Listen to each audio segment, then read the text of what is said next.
Thank you very much. ಬಹಳ ಜನಕ್ಕೆ ಗೊತ್ತಿಲ್ಲ, MTR ಅಲ್ಲಿ ರವೆ ದೋಸೆ ಸಿಗುತ್ತೆ ಅನ್ನೋ ವಿಚಾರ ಭಾಳ ಜನಕ್ಕೆ ಗೊತ್ತಿಲ್ಲ. ಅದನ್ನು ತೋರಿಸೋಕ್ಕೋಸ್ಕರ ನಾನು ಇವತ್ತು ಬಂದು ಇಲ್ಲಿ ತಿಂತಾಯಿದ್ದೀನಿ. ಸೊ ನೀವು MTRಗೆ ಬಂದರೆ ರವೆ ದೋಸೆ ಕೂಡ ಟ್ರೈ ಮಾಡ್ಬೋದು, ಅದ್ಭುತವಾಗಿರುತ್ತೆ. ಇದಕ್ಕೆ ಬೇರೆ ಚಟ್ನಿ ಕೊಡ್ತಾರೆ, ಬೇರೆ ಸಾಗು ಕೊಡ್ತಾರೆ. ಅದು ಭಾಳ ಕ್ರಿಸ್ಪಿಯಾಗಿರುವಂಥ ದೋಸೆ.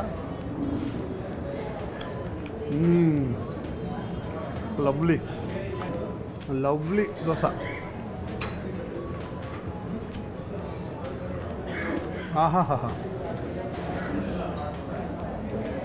ನೀವೆಲ್ಲ ಬೆಂಗಳೂರಲ್ಲಿ ಇರ್ತೀರ, MTRಗೆ ಬಂದಿರ್ತೀರ ಬೇಕಾದಷ್ಟು ಜನ. ಯಾರು ರವೆ ದೋಸೆ ತಿಂದಿರಲ್ಲ ಡೌಟ್ ನನಗೆ. ತಿಂದಿದ್ದಾರೆ ಒಂದ್ಸಲ ಬಂದು ಸಾಯಂಕಾಲ ಬಂದು ಈ ರವೆ ದೋಸೆ ತಿನ್ನಿ. ಕ್ರಿಸ್ಪಿಯಾಗಿದೆ.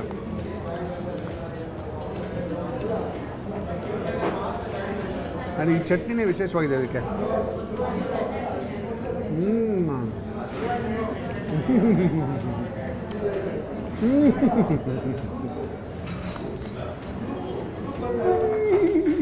ಸೂಪರ್.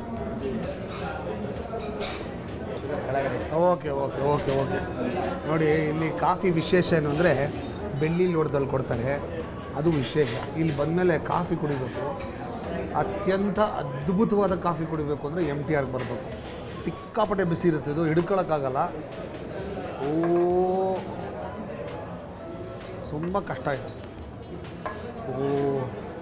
ಏನು ಮಾಡಬೇಕು ಅಂದರೆ ಇದಕ್ಕೊಂದು ಟೆಕ್ನಿಕ್ ಏನಂದರೆ, ಟಿಶ್ಯೂ ಪೇಪರ್ ಮಡಿಸ್ಕೊಂಬಿಟ್ಟು ಇದನ್ನು ಹಿಂಗೆ ಇಟ್ಕೋಬೇಕು.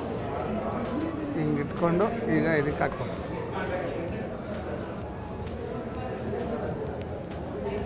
ಆಮೇಲೆ ಈ ಗ್ಲಾಸ್ನ ಹಿಂಗೆ ಆರಿಸ್ಕೋಬೇಕು.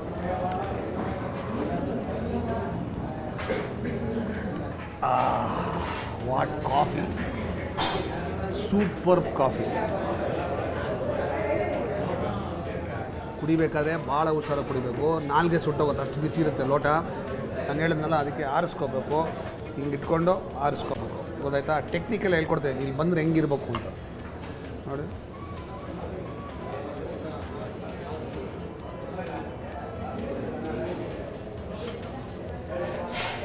ಹಿಂಗೆ ಆರಿಸ್ಕೋಬೇಕು. ಆಮೇಲೆ ಇದರಿಂದ ಒಂಚೂರು ಹಾಕೋಬೇಕು, ಆಮೇಲೆ ಕುಡಿಬೇಕು.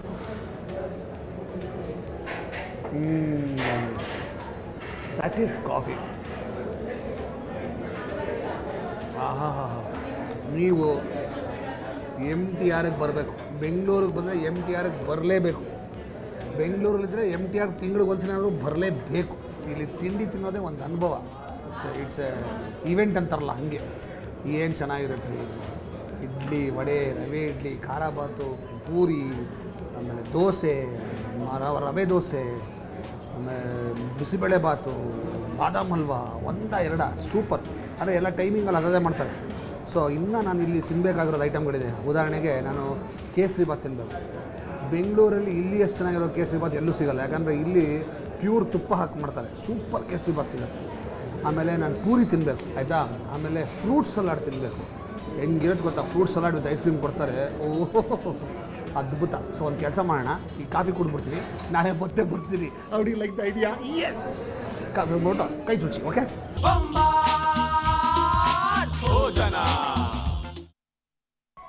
ನಮ್ಮೂರು ಊಟದ ನಂತರ ಮತ್ತೊಮ್ಮೆ ನಿಮ್ಮೆಲ್ಲರಿಗೂ ಬೊಂಬಾಟ್ ಭೋಜನ ಕಾರ್ಯಕ್ರಮದ ನನ್ನ ಫೇವ್ರೆಟ್ ವಿಭಾಗ ಕೈ ರುಚಿಗೆ ಸ್ವಾಗತ. ಕೈ ರುಚಿ.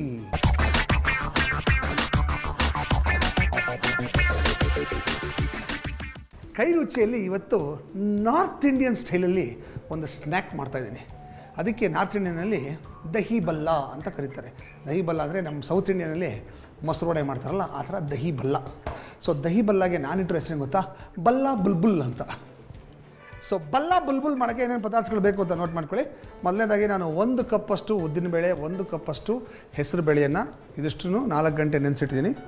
2-3 ಕಪ್ಪಷ್ಟು ಮೊಸರು, ಒಂದು ಸ್ವಲ್ಪ ಹಾಲು, ಜೀರಾ ಪೌಡರು ಒಂದು ಸ್ವಲ್ಪ ಸಕ್ಕರೆ, ರುಚಿಗೆ ತಕ್ಕಷ್ಟು ಉಪ್ಪು, ಡೆಕೋರೇಷನ್ಗೆ ತೆಂಗಿನಕಾಯಿ ತುರಿ, ಕ್ಯಾರೆಟ್ ತುರಿ, ಸಣ್ಣದಾಗಿ ಹೆಚ್ಚಿರ್ತಕ್ಕಂಥ ಕೊತ್ತಂಬರಿ ಸೊಪ್ಪು, ಬೂಂದಿ ಕಾಳು, ಕರಿಯೋದಕ್ಕೆ ಎಣ್ಣೆ.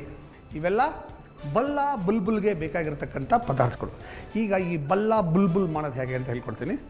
ಮೊದಲನೇದಾಗಿ ನಾವು ನೆಂದಿರುವ ಬೇಳೆಯನ್ನು ರುಬ್ಬಬೇಕು. ಸೊ ಈ ಮಿಕ್ಸಿಗೆ ಬೇಳೆ ಹಾಕ್ಕೊಳ್ಳೋಣ. ಇದಕ್ಕೆ ಆದಷ್ಟು ನೆಂದಿರೋದ್ರಿಂದ ಜಾಸ್ತಿ ನೀರು ಹಾಕೋದು ಬೇಡ, ನುಣ್ಣಗೆ ರುಬ್ಬಬೇಕು. ಓಕೆ, ಬೇಕು ಅಂದರೆ ಒಂದು ಸ್ವಲ್ಪ ನೀರು ಹಾಕಬೇಕಷ್ಟೆ, ಬಟ್ ನುಣ್ಣಗೆ ರುಬ್ಕೋಬೇಕು, ತುಂಬ ಅಳುಕಳಕಾಗಿ ರುಬ್ಬಾರ್ದು. ಓಕೆ, ಸೊ ನಾನು ಇದನ್ನು ರುಬ್ಕೋತೀನಿ. ಅಷ್ಟರಲ್ಲಿ ನಿಮ್ಮೆಲ್ರಿಗೂ ಒಂದು ಕಿವಿ ಮಾತು. ಪ್ರಿಯೆ, ಇದು ಒಂದು ಸ್ಪೂನು ಲಿಕ್ವಿಡ್ ಬ್ಲೀಚ್ ಹಾಕಿ ಇದ್ರೊಳಗೆ. ಒಂದು ಸ್ಪೂನಾ?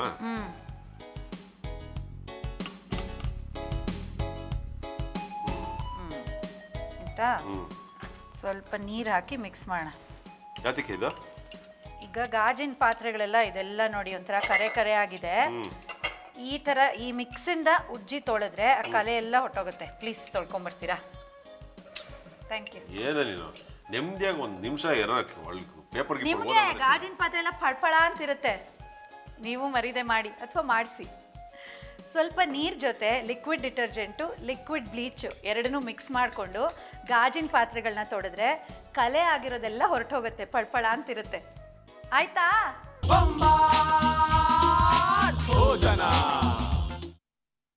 ಇದು ನಾವೀಗ ರುಬ್ಬಿಟ್ಕೊಂಡಿದ್ದೀನಿ, ನೋಡಿದ್ರಲ್ಲ, ಈ ಕನ್ಸಿಸ್ಟೆನ್ಸಿ ಇರಬೇಕು, ತುಂಬ ನೀರಾಗಬಾರ್ದು. ಓಕೆ, ಇದಕ್ಕೆ ನಾವು ಉಪ್ಪು ಹಾಕೋಣ, ರುಚಿಗೆ ತಕ್ಕಷ್ಟು ಉಪ್ಪು. ಓಕೆ, ಹಾಗೆ ಇದೊಂದು ಸ್ವಲ್ಪ ಹೊತ್ತು ಹಾಗೆ ನೆನೀಲಿ. ಈಗ ನಾವೇನು ಮಾಡೋಣ ಅಂದರೆ ಎಣ್ಣೆ ಕಾಯೋ ಅಷ್ಟರಲ್ಲಿ ಈ ಕಡೆ ನಾವು ಮೊಸರು ರೆಡಿ ಮಾಡ್ಕೊಳ್ಳೋಣ. ಒಂದು ಬೌಲಲ್ಲಿ ಮೊಸರು ಹಾಕ್ಕೋತೀನಿ. ಆಮೇಲೆ ಇದಕ್ಕೆ ಒಂದು ಸ್ವಲ್ಪ ಹಾಲು. ಸೊ ಈ ಹಾಲಿಗೆ ಒಂದು ಸ್ವಲ್ಪ ಉಪ್ಪು ಹಾಕೋಣ, ಈ ಮೊಸರಿಗೆ ಒಂದು ಸ್ವಲ್ಪ ಉಪ್ಪು ಹಾಕೋಣ.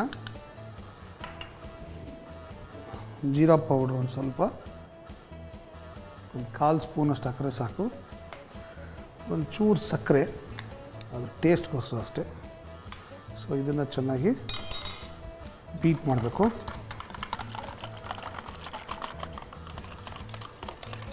ಓಕೆ, ಇದು ರೆಡಿ ಆಯಿತು. ಓಕೆ, ಈಗ ಎಣ್ಣೆ ಕಾದಿದೆ. ಇದಕ್ಕೆ ನಾವು ಸಣ್ಣ ಸಣ್ಣ ಉಂಡೆಯಾಗಿ ಇದನ್ನು ಬಿಡೋಣ.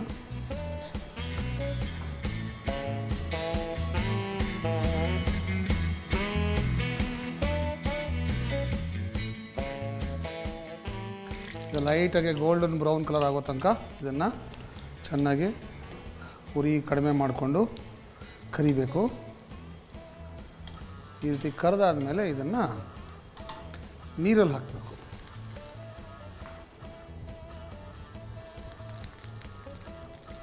ಇದು ಚೆನ್ನಾಗಿ ನೀರಲ್ಲಿ ಒಂದು ಸ್ವಲ್ಪ ಹೊತ್ತು ನೆನೆಸಬೇಕು. ಈಗ ಇದನ್ನು ನಾವು ಸ್ವಲ್ಪ ನೀರೆಲ್ಲ ಎಕ್ಸಸ್ ನೀರು ತೆಗೆದುಬಿಟ್ಟು ಮೊಸರಲ್ಲಿ ಹಾಕಬೇಕು. ತುಂಬ ಜೋರಾಗಿ ಹಿಂಡಬೇಡಿ, ಮುರಿದೋಗುತ್ತೆ. ಲೈಟಾಗಿ ಹಿಂಡಿದ್ರೆ ಸಾಕೋದು. ಚೆನ್ನಾಗಿ ಮುಳುಗಬೇಕು ಮೊಸರಲ್ಲಿ, ಅದು ಆವಾಗ ಚೆನ್ನಾಗಿ ಹೀರ್ಕೊಡುತ್ತೆ. ಇದಕ್ಕೆ ದಹಿ ಬಲ್ಲ ಅಂತ ಕರೀತಾರೆ. ನಮ್ಮಲ್ಲಿ ಸ್ವಲ್ಪ ವೇರಿಯೇಷನ್ನು ಉದ್ದಿನೊಡೆ ಥರ ಮಾಡಿಬಿಟ್ಟು ಆಮೇಲೆ ಅದನ್ನು ಹಾಕಿ ಮೊಸರು ವಡೆ ಅಂತ ಮಾಡ್ತಾರೆ ಸೌತ್ ಇಂಡಿಯಾ ಕಡೆ. ಅದನ್ನು ಇನ್ನೊಂದು ದಿವಸ ಮಾಡಿ ತೋರಿಸ್ತೀನಿ. ಇವತ್ತು ನಾರ್ತ್ ಇಂಡಿಯನ್ ಸ್ಟೈಲ್ ಮೊಸರು ವಡೆ. ಬರೀ ಇದನ್ನು ಚಟ್ನಿ ಜೊತೆ ತಿನ್ನೋಕ್ಕೆ ಸೂಪರಾಗಿರುತ್ತೆ. ಆದರೆ ಇನ್ನೊಂದು ಸ್ವಲ್ಪ ನೆನೆಸ್ಬೇಕದು. ಸುಮಾರು ಒಂದು 2 ಅವರ್ಸ್ ಬಿಟ್ಬಿಟ್ಟು ಕರೆದ್ರೆ ಆಗ ಗರ್ಗರಿಯಾಗತ್ತೆ. ಅದು ಉದ್ದಿನ ವಡೆ ಥರ, ಉದ್ದಿನ ಬೋಂಡ ಥರ ಆಗುತ್ತದು. ಚಟ್ನಿ ಜೊತೆಗೆ ತುಂಬ ಚೆನ್ನಾಗಿರುತ್ತೆ. ನಾವು ದಹಿ ಬಲ್ಲ ಮಾಡೋದ್ರಿಂದ ಸ್ವಲ್ಪ ಬೇಗಲೇ ಕರೆದುಬಿಟ್ಟಿದ್ದೀನಿ ಅಷ್ಟೇ. ಎನಿವೆ ನಾವು ನೀರಲ್ಲಿ ನೆನೆಸೋದ್ರಿಂದ ಚೆನ್ನಾಗಿ ಸಾಫ್ಟ್ ಆಗುತ್ತೆ, ಗರ್ಗರಿಯಾಗಿರೋ ಅವಶ್ಯಕತೆ ಇಲ್ಲ ನಮಗೆ. ಸೊ ಇಷ್ಟನ್ನು ಕರೆದುಬಿಡ್ತೀನಿ. ಅಷ್ಟರಲ್ಲಿ ನಿಮ್ಮೆಲ್ರಿಗೂ ಒಂದು ಬ್ರೇಕ್.